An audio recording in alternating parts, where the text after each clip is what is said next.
At the edge of a quiet village, hidden by thick fog and old trees, stood a house no one dared to enter. Its walls were cracked, its windows were broken, and the yard had been swallowed by wild grass for years. But the house itself was not the scariest part.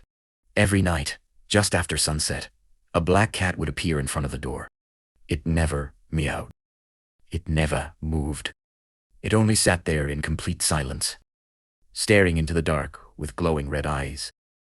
The villagers believed it was no ordinary animal, because, according to the old story, whenever that black cat appeared, something terrible would soon follow. The villagers feared that house for years. A small family once lived there. A father, a mother, and their little daughter. One night, screams were heard from inside. By morning, they were all dead. No wounds, no thief, no answer. And beside them sat a black cat. Since that night, it never left, as if it was guarding something that should never return. Most people in the village believed the story, but not Raka. He had just returned from the city and no longer believed in curses or spirits. When he heard the villagers talking about the black cat, he laughed. "I can go there tonight," he said. But one old man looked at him and whispered, "If you see the cat, don't follow it." The moment Raka reached the gate,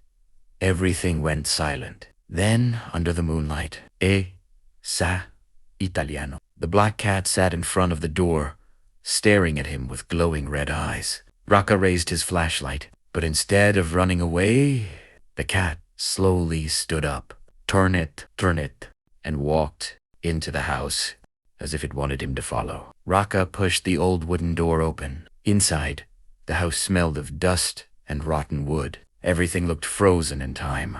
An old dining table still stood in the center. Family photos still hung on the walls. A child's toy lay abandoned on the floor. Then, suddenly, he heard Italiano, tiny footsteps, running upstairs, like a child moving barefoot across the wooden floor.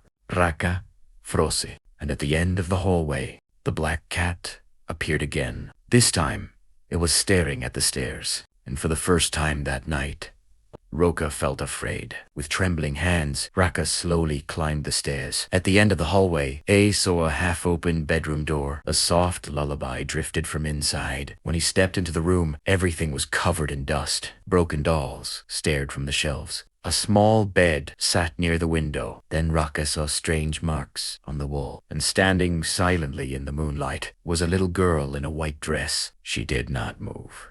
She did not speak. And beside her sat the black cat, watching him. Raka tried to speak, but no words came out. The little girl slowly turned her head toward him. Her face was pale, and her eyes looked strangely empty.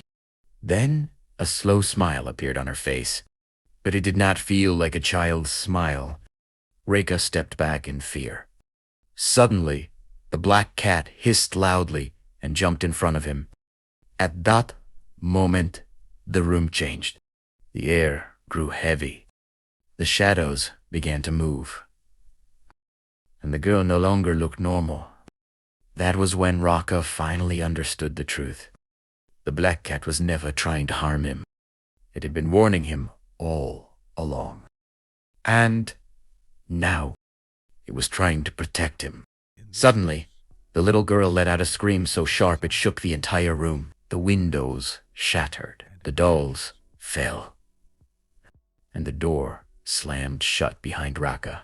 The whole house trembled as if something had awakened inside it.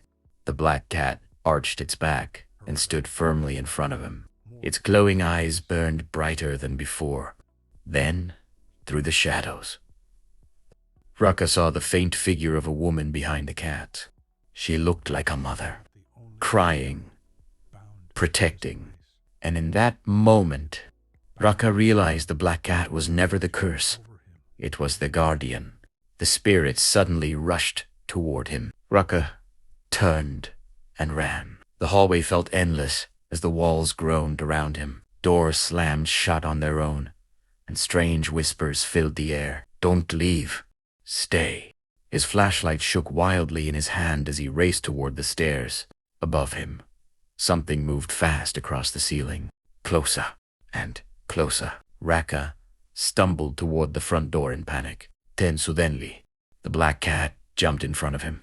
It turned once and looked straight into his eyes, as if it was giving him one final warning. Run. And without looking back, Raka escaped into the night. The next morning, Raka returned to the house with the villagers. But inside, everything looked normal. No broken glass, no strange marks, no sign of what happened that night. Then, on the dusty floor, he found an old family photograph. In the picture stood a father, a mother, their little daughter, and the same black cat. That was when Roka noticed something chilling. The mother wore the same necklace he had seen around the cat, and in that moment, he finally understood. The black cat was never the curse. It was the guardian.